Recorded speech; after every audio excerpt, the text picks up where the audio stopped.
Assalamu alaikum wa rahmatullahi ta'ala barakatuhu. Barkanku da zuwa tashar ɗan gaske technology. A yau darasinmu na yau za mu nuna muku yadda ake ɗora hoto full a Instagram. Saboda za ka ga wani dole in za ka sa hoto sai ka yi cropping ɗin shi ba kamar yadda za ka ga manyan celebrities suna ɗora hoto ya cika yadda ake so. To yaya ake ɗora wannan hoton? Ku biyo mu cikin wannan lecture tamu domin ku ga yadda ake. Kar ku manta idan yau kuka fara ziyartar tashar ɗan gaske technology, ku danna subscribe sannan ku danna ƙararrawa, za mu dinga sanar da ku da zarar mun ɗora. Yanzu bari mu shiga cikin aikinmu. Abin da zai faru shine za ka zo ka yi downloading ɗin InShot, wani InShot.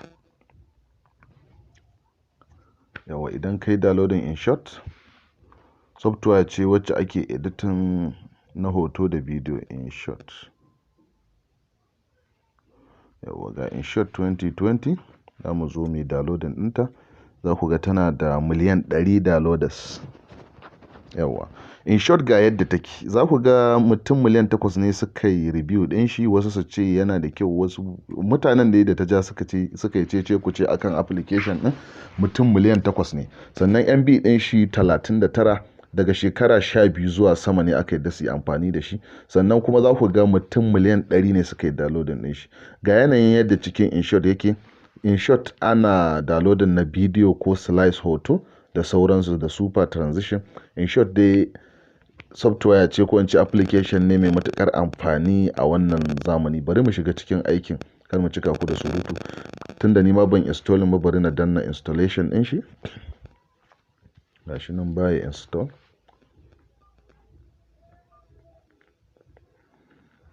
Yawwa. Bari ya gama installation sai mu shiga ciki domin ku ga yadda ake amfani da InShot.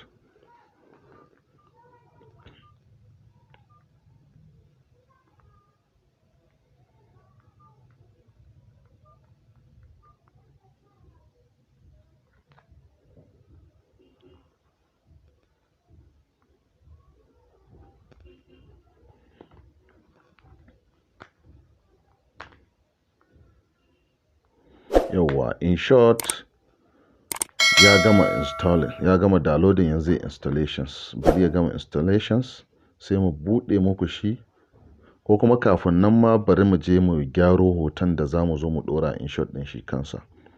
Da farko za ka zo ka tanadi abu biyu ne. Akwai wata aba da ake ce mata background eraser. Yawwa ga ta nan za ka ɗauko ta. In ka ɗauko background eraser za ka zo ka loda hoton da kake so ka mai da shi portrait. Yawwa.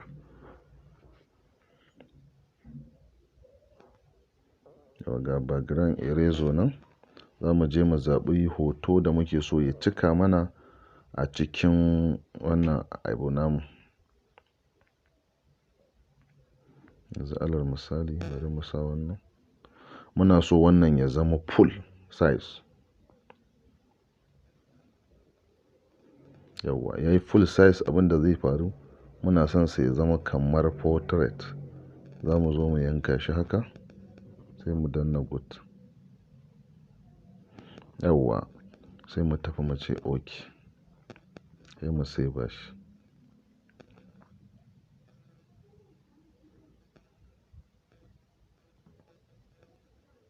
Yawwa bacin ya gama saving zai ce mana finish, sai mu danna, sai mu je mu duba wannan application ɗin da muka ɗauko mu ga ya gama installation. Yawwa yanzu ya gama, sai mu buɗe InShot. Muna buɗe InShot zai nuna mana haka. Za ku ga bidiyo, wannan talla ne. Za ku ga bidiyo da photo da quality. To abin da zai faru sai mu danna photo.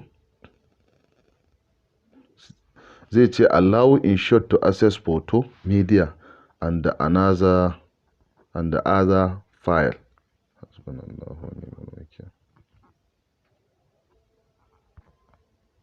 Sai mu ce allow. Mun yi allow ɗin shi domin yana neman permission zai shiga cikin hotunan mu. Sai mu zo mu zaɓo hoton da muka yi cropping ɗin shi.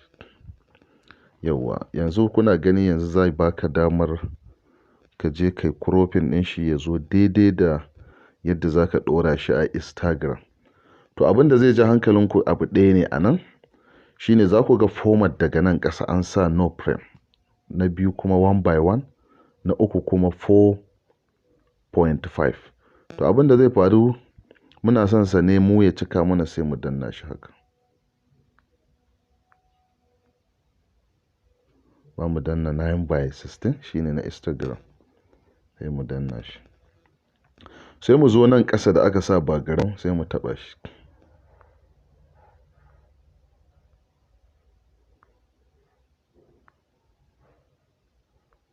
Gashi nan. Wannan background zai matuƙar amfani sai wanda kake so ka sa. Mu bari mu bar shi a wannan. In kuma na farko ne gashi, in na biyu ne ma gashi, na uku gashi. To bari mu zaɓi na ukun domin ya fi mana blower ɗin nan. Sai mu danna good. To a nan za ka iya ƙara masa ko da text ne haka. Misali, sai ka sa sunan da kake so. Mu bari mu samu ma wanda muke so.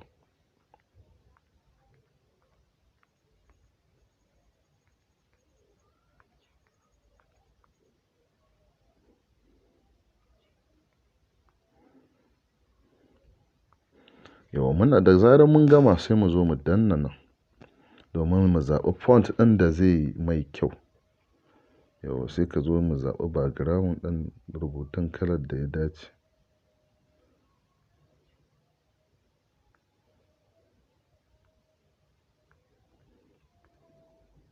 Yawa.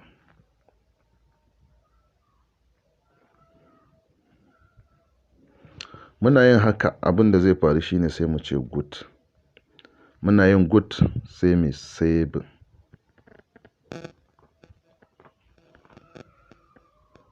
Yau bari ya gama saving. Wannan talla ne ba mu cancel ɗin shi. Yau ya gama saving. Yanzu sai mu tafi direct inda muke so mu sharing ɗin hotonmu. Za mu zo mu zaɓi Instagram. Inda dama mun ce za mu nuna mu. A'a direct kake so ko feed ko story. Yanzu bari mu sa shi a feed ko mu sa shi a story. Yawa. Sai mu danna story sai mu ce add-ons.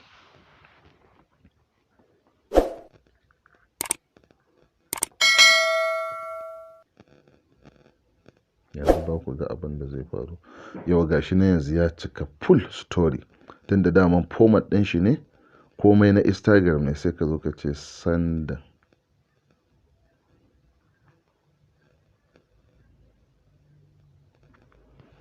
Bari ba mu san shi a story to tunda bai ba mu abin da muke so ba. Ba mu discard ɗin shi. Sai mu dawo. Sai mu ce feed. Sai mu ce add-ons.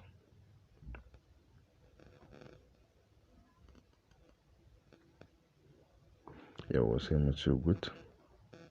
Sai next.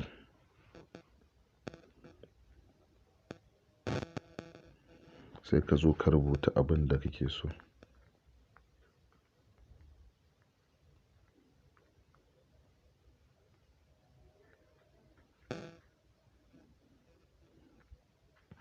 Sai ka sharing ɗin shi. To yanzu za ku ga hoto ya cika full. Yawwa. Gashi nan ya ba mu daidai abin da muke so. To wannan hanyoyin ake bi ake shigar da hotuna masu kyau a cikin Instagram. Za ku ga kamar waɗannan za ku ga bai yi daidai da yadda Instagram suka bayar kai posting ɗin hotonka ba.